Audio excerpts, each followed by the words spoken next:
रिलायंस जियो आज इंडिया की one of the fastest growing company बन के उभरी है और फेसबुक और रिलायंस की डील के बाद रिलायंस इंडिया की टॉप 5 लिस्टेड कंपनीज में से एक कंपनी बन के उभरी है। दोस्तों, इस लॉकडाउन के दौरान रिलायंस जियो 3 राउंड ऑफ इक्विटी क्लोज करने पे सक्षम रहा है, जिसमें कि पहली डील फेसबुक, दूसरी डील सिल्वर लेक और तीसरी डील थी विस्टा इक्विटी पार्टनर्स के साथ।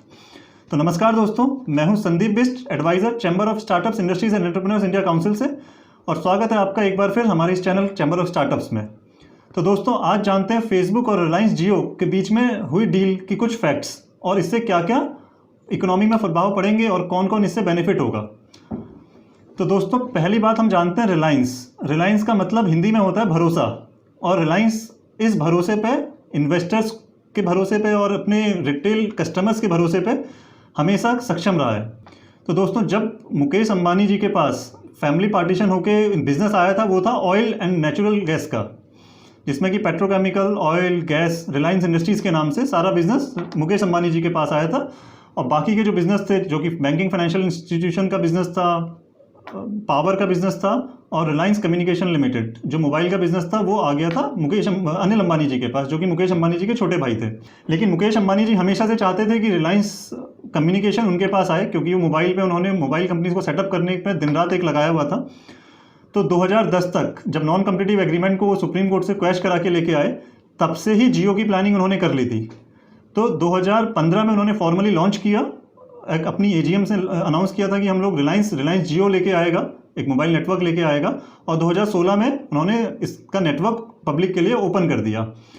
तो दोस्तों, रिलायंस जियो ही उन्होंने नाम क्यों रखा? तो Jio is the reflection of oil, क्योंकि रिलायंस इंडस्ट्रीज लिमिटेड का जो मेजर बिजनेस था वो ऑयल का बिजनेस था। तो जब हम ऑयल की मिरर इमेज देखते हैं तो वो बनती है जियो, JIO। तो इसीलिए इसका नाम जियो रखा गया था। और मुकेश अंबानी एक ऐसे बिजनेसमैन है, कोई भी काम आधा अधूरा नहीं करते, वो पूरी प्लानिंग के साथ अपने कंप्यूटर्स पे अटैक करते हैं। तो उनको इस मोबाइल इंडस्ट्रीज़ को लॉन्च करने के लिए पूरे 5 साल उन्होंने लगाए। 2010 से 2015 तक वो पूरी ग्राउंड में उन्होंने वर्किंग करी। उन्होंने देखा कि जितने भी मोबाइल टेलीकॉम कंपनीज़ हैं, भले ही वो एयरटेल हो, आइडिया हो, वोडाफोन हो, उस टाइम पे एयरसेल हो, MTS हो, ये सारे लोग वॉइस पे खेल रहे हैं। वॉइस कॉल बहुत सस्ती दे रहे हैं, बट इंटरनेट स्पीड बहुत कम देते हैं। लोग वीडियो डाउनलोड करते समय सोचते थे, गाना डाउनलोड करते समय सोचते थे कि मैं डाउनलोड करूं या ना करूं। तो इनको समझ में आ गया, अगर मुझे मार्केट में कम्पीट करना है तो मुझे इंटरनेट स्पीड को बढ़ाना पड़ेगा, लोगों को इंटरनेट की आदत डालनी पड़ेगी, क्योंकि वॉइस कॉल हमेशा सैचुरेटेड मार्केट रही है, क्योंकि एयरटेल, आइडिया के पास कस्टमर बेस ऑलरेडी था मोबाइल यूज़र्स का।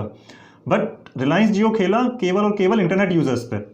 तो इसने जो अपनी ऑप्टिकल फाइबर पूरी लाइन बिछा दी थी, लॉन्च करने से पहले ही ऑप्टिकल फाइबर लाइन पूरी बिछा दी थी, जो कि एयरटेल, वोडाफोन और आइडिया के लिए बहुत मुश्किल काम था, क्योंकि एयरटेल, आइडिया 2G 3G लेके आया था, और इसकी रिलायंस जियो की जो स्ट्रेटेजी है वो 5G तक भी सक्षम है आगे। इसको कोई नया इन्वेस्टमेंट नहीं करना 5G टेक्नोलॉजी लाने के लिए भी। तो इन्होंने जो एंट्री करी वो सीधे 4G मार्केट से करी। तो इनकी जो इंटरनेट स्पीड थी वो एयरटेल और वोडाफोन से 10 गुना ज़्यादा बेटर स्पीड थी जो रिलायंस जियो ने ऑफर करी। इन्होंने डेटा फ्री में सिम बांट दिया, फ्री में डेटा देना शुरू किया, और उन्होंने कस्टमर को एक्वायर किया। इन्होंने कस्टमर एक्विजिशन स्ट्रेटेजी अपनाई, लॉस मेकिंग, फ्री में सिम बांटे, फ्री में 1-2 महीने का डेटा बांटा, 6 महीने का डेटा बांटा, और कस्टमर को इंटरनेट की आदत डलवा दी। जब कस्टमर के पास डेटा था तो उसने 4G फ़ोन भी खरीदे। जब उसके पास 4G फ़ोन आ गया, डेटा आ गया, उसको डेटा यूज़ करना आ गया, इसके बाद इसने अपने सारे प्लेटफॉर्म लॉन्च किए, जियो सावन, जियो TV, जियो गेम्स, जियो सॉन्ग्स। और जियो सावन तो लास्ट ईयर इसने लॉन्च किया था, जिसमें गाना के कंपटीशन में इन्होंने जियो सावन लॉन्च किया था। तो रिलायंस ने अपने कस्टमर को एक्वायर किया, और आज भी रिलायंस के 390 मिलियन यूज़र्स इंडिया पे हैं।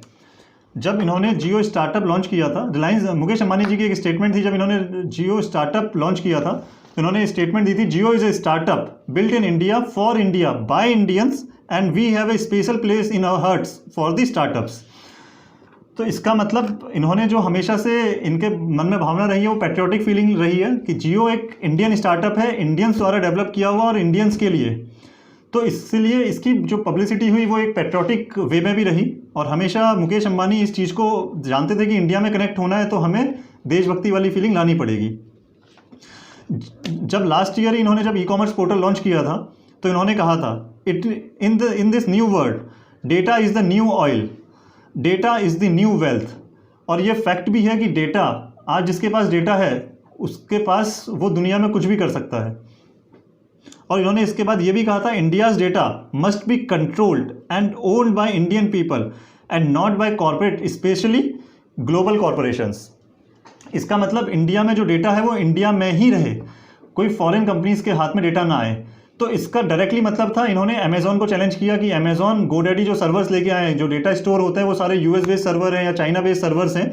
तो इन्होंने इस स्टेटमेंट से यह अर्ज किया था कि हमारे जो सर्वर्स होना चाहिए, डेटा इंडिया इंडिया में ही सर्वर्स में लोकेटेड होना चाहिए। इसके लिए अब रिलायंस जियो की जो डील थी उसके लिए इन्होंने पूरा टेक्नोलॉजी इनेबल्ड कंपनी बना दी। इन्होंने एस्ट्रिया एरोस्पेस जो कि ड्रोन बेस्ड स्टार्टअप है उसमें भी इन्होंने इक्विटी खरीदी लास्ट ईयर्स। इन्होंने अभी जियो मार्ट, फेसबुक की डील के बाद जियो मार्ट को अनाउंस किया कि हम लोग जियो मार्ट लेके आएंगे, जिसके बारे में अभी हम बात करेंगे।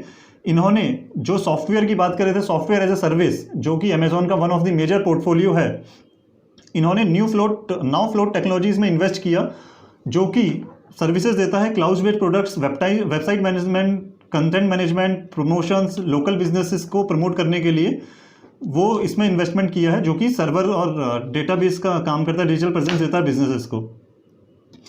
इसके बाद इन्होंने बहुत सारे इंटरनेट में इन्वेस्ट किया था, जैसे हाथवे रिनोन नेम है, डेन इन्होंने रिनोन नेम है। और इनका जो स्टार्टअप बेस्ड है कंटेंट मैनेजमेंट, न्यूज़ में इन लोगों का वायाकॉम 18 नेटवर्क 18 पूरा का पूरा ग्रुप रिलायंस का है, उसमें रिलायंस का इन्वेस्टमेंट है। नेटवर्क 18 एरोस इसमें से एक स्टार्टअप कंटेंट मैनेजमेंट के लिए है। इसके अलावा इन्होंने जियो मीट, जो कि अभी पैंडेमिक सिचुएशन हुई, लोगों ने वर्क फ्रॉम होम्स करना शुरू कर दिया, तो जूम में जो सर्वर्स थे जो लोकेटेड चाइना में थे, तो जूम में बहुत सारे इश्यूज़ आए, तो इन्होंने जियो मीट नाम से एक ऐप निकाल दी। और जियो जीएसटी तो ऑलरेडी एक ऐप है ही है जो इन्होंने लॉन्च करी थी इन्वॉइसिंग के लिए। अब हम लोग इसलिए बात करें कि अभी हम लोग इनको जानेंगे कि ये धीरे धीरे जो छोटे छोटे स्टार्टअप्स थे वो जियो और फेसबुक की डील में कैसे कारगर साबित होंगे। तो मुकेश अंबानी जी को समझ में आ गया था कि अब जो ऑनलाइन प्रेजेंस रहेगी वही बिजनेस सक्सेसफुल रहेंगे। अब इन्होंने जियो लॉन्च तो कर दिया, जियो के पास डेटा है, अपना रिलायंस रिटेल शोरूम्स हैं, रिलायंस मार्ट जो है या रिलायंस फ्रेश के जो स्टोर्स हैं वो लोकल कन्फेक्शनरी डील स्टोर्स रहेंगे। इसके अलावा इनके पास सॉफ्टवेयर एज ए सर्विस आ गया। उसके बाद इनके पास टेक्नोलॉजी सपोर्ट आ गया, जो Facebook one of the best social media platform है। लेकिन अब फेसबुक ने ही क्यों इन्वेस्ट किया इंडिया पे? अब हमें ये पता है कि गूगल का जो रिवेन्यू आता है वो 90% रिवेन्यू एड से है, और फेसबुक का भी 90% ऑफ द रिवेन्यू जो है एड से है। लेकिन गूगल ने अपने आप को बहुत ज़्यादा डाइवर्सिफाई कर दिया। गूगल सबसे बड़ा सर्च इंजन है, लेकिन फेसबुक सर्च इंजन नहीं है। वो फेसबुक केवल और केवल एड सर्च कराता है। लेकिन फेसबुक और किसी प्लेटफॉर्म में नहीं जा पाया। जैसे गूगल बहुत सारे जीमेल में चले गया, गूगल सर्च इंजन बन गया, गूगल ने अपनी ऐड खोल दी, एनालिटिक्स खोल दिया, गूगल की बहुत सारी ऐप्स भी हैं, वेबसाइट्स हैं।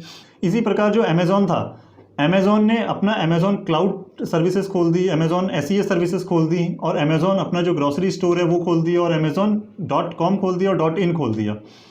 तो अमेजोन ने अपने जो पोर्टफोलियो है वो डिवाइड कर लिए। बट फेसबुक के पास ये लिमिटेशन आ रही थी कि फेसबुक अपने आप को ग्रो नहीं कर पा रहा था दूसरे बिजनेसेस में।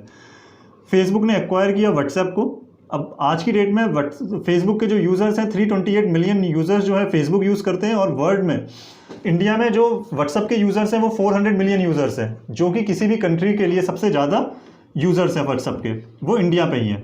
और अभी हाल ही में व्हाट्सएप को पेमेंट गेटवे का लाइसेंस मिल गया। तो अब इस डील पे जो फेसबुक ने 9.99% स्टेक खरीद के $5.7 बिलियन रिलायंस जियो में इन्वेस्ट किए, उसका कैसे बेनिफिट होगा रिलायंस को और फेसबुक को।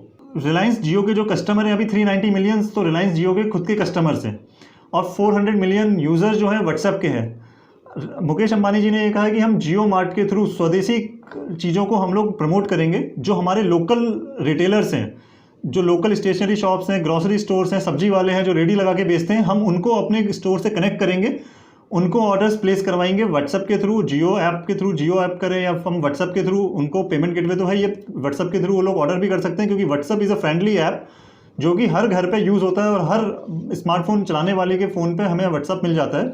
तो आप व्हाट्सएप से जियो के ग्रॉसरी ऑर्डर आप कर सकते हैं, उससे पेमेंट कर सकते हैं, और वो ऑर्डर लोकल ग्रॉसरी स्टोर वाले के पास चला जाएगा, जो कि फ्लिपकार्ट और अमेज़ॉन अभी डिले कर रहा है, लैग कर रहा है। क्योंकि फ्लिपकार्ट और अमेज़ॉन जो है वो केवल और केवल बड़े रिटेलर्स को, बड़े दुकानदारों को टैप करता है। तो रिलायंस जियो ने कहा है कि हम लोग 30 मिलियन यूज़र जो 30 मिलियन स्मॉल बिजनेसेस मैन हैं या ग्रॉसरी स्टोर हैं, रेडी वाले हैं, इन सबको हम लोग जियो के थ्रू कनेक्ट करेंगे। और हम लोग फार्मर्स से, जो किसान हैं, डायरेक्टली किसान जियो को डायरेक्टली अपना सामान बेच सकता है। There is no middle man. उनको भी अब थ्रू जियो मार्ट और through WhatsApp app they can sell their goods, the farmers can sell their goods to the Jio. तो इससे फार्मर्स के लिए भी विन विन सिचुएशन रहेगी और रिलायंस जियो के जो रिटेलर्स होंगे, जो बिजनेसमैन होंगे, जो नॉर्मल ग्रॉसरी स्टोर या किराने वाले हैं या जो सब्जी वाले हैं या स्टेशनरी शॉप वाले हैं, उनके लिए भी बेनिफिट सिचुएशन रहेगी। और जो यूज़र्स हैं उनको, क्योंकि इनके जो स्टोर्स हैं हर लोकल स्टोर्स हैं रिलायंस के, तो उनको डिलीवरी टाइम रिड्यूस हो जाएगा। जो फ्लिपकार्ट और अमेज़ॉन में 1 दिन का या 2 दिन का, या जो ग्रोफर्स में 1 या 2 दिन का जो डिलीवरी टाइम है, वो शायद रिलायंस जियो 2 घंटे, 3 घंटे या 4 घंटे में ग्रॉसरी डिलीवर करा दे आपके घरों पे। तो दोस्तों ये थे कुछ फैक्ट्स। तो दोस्तों इस डील से हमें मुकेश अंबानी की जो स्ट्रेटेजी है उससे हमें जो सीखने को चीज़ें मिलती हैं वो 6 C's सीखने को मिलता है कि हम लोग कैसे करके इस डील को देख सकते हैं। और जो मुकेश अंबानी जी का विज़न है वो किस तरह के लीडर हैं, वो कितना दूरदर्शी सोचते हैं। जो मुकेश अंबानी जी की क्वालिटी है वो है दूरदर्शिता, यानी कि फोरसाइटनेस। वो हमेशा सबको साथ सबका विकास, जो मोदी जी की टैगलाइन है, शायद रिलायंस उसको पूरा कर रहा है। क्योंकि जब तक हम स्मॉल बिजनेसमैन को नहीं लेके चलेंगे साथ में, तो उनको पता है कि ये इसमें हडल पैदा होंगे और हम लोग सक्सेसफुल नहीं हो पाएंगे। तो सबको साथ लेना है, ट्रांसपेरेंट बिजनेस करना है, और डेटा, जिसके पास डेटा है उसकी आज की डेट में मोनोपोली होगी।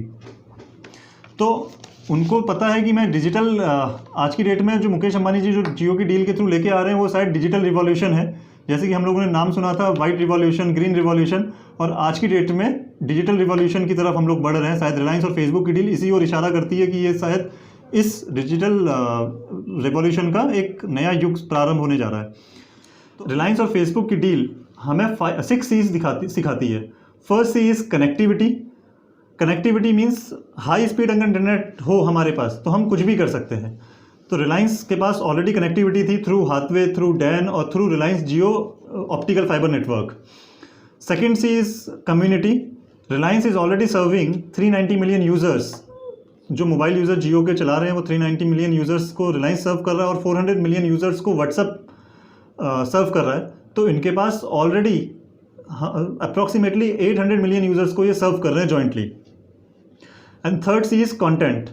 इनके पास कंटेंट है, मीडिया, एंटरटेनमेंट, सब चीज़, न्यूज़, गेमिंग के लिए रिलायंस गेम्स है, रिलायंस न्यूज़ है, रिलायंस नेटवर्क 18 पूरा प्लेटफॉर्म नेटवर्क है, इरोज है एंटरटेनमेंट के लिए। तो इनके पास कंटेंट भी है रिलायंस जियो नेटवर्क के पास। Fourth C is commerce. Commerce, अब रिलायंस जियो मार्ट जो आ रहा है ये ई कॉमर्स पोर्टल ही होगा। तो रिलायंस जियो मार्ट कैसे व्हाट्सएप पे के थ्रू या व्हाट्सएप के थ्रू हम लोग, या जियो मार्ट के थ्रू हम लोग कैसे करके ई कॉमर्स को एक नया युग दे सकते हैं, जो कि फ्लिपकार्ट और अमेज़ॉन नहीं दे पाए, वो हमें चीज़ें जियो मार्ट में देखने को मिलेंगी। तो fourth C is commerce. Fifth C is currency. Currency इस मीन्स वर्चुअल मनी, जो कि पेटीएम, गूगल पे और अमेज़ॉन पे है। अभी तक हम लोग पॉपुलर नेटवर्क तो यही है, सारे फ़ोन पे, गूगल पे और पेटीएम और अमेज़ॉन पे। तो व्हाट्सएप पे will be the new mode of payment, जो कि हम व्हाट्सएप यूज़ करते करते ऑर्डर कर दें और अपना पेमेंट कर दें। The sixth C is the capital. Capital में रिलायंस हो सकता है फ्यूचर में आने के बाद रिलायंस बैंकिंग सर्विसेज में भी आ जाए, जो अपने रिटेल कस्टमर्स हैं उनको क्रेडिट पीरियड देने लग जाए, उनको कुछ पर्सनल लोन या बिजनेस लोन शुरू कर दे, क्योंकि जियो पेमेंट बैंक तो ऑलरेडी जियो के पास लाइसेंस है ही है। तो ये हुए 6 की सी जो हमें इस डील के थ्रू या हम लोग को फ्यूचर में देखने को मिल सकते हैं। First is connectivity, second is community, third is content, fourth is commerce, fifth is currency and sixth is capital. तो देखते हैं दोस्तों, शायद रिलायंस जियो अमेज़ॉन, फ्लिपकार्ट इन सबको टक्कर दे। शायद पेटीएम और जो गूगल पे या फ़ोन पे है, जो पेमेंट मर्चेंट नेटवर्क्स हैं, उनको भी शायद आज की डेट में अपने बिजनेस को रीथिंक करने की ज़रूरत है। और मुकेश अंबानी जी की लीडरशिप पर कोई डाउट नहीं है कि जब भी ये लेके आते हैं फुल प्रूफ प्लान के साथ लेके आते हैं और चीज़ों को सक्सेसफुल बना के छोड़ते हैं। तो दोस्तों ऐसी अपडेट, ऐसी केस स्टडीज़ को जानने के लिए हमारे साथ जुड़े रहिए, हमारे चैनल को सब्सक्राइब करिए और शेयर करिए। धन्यवाद।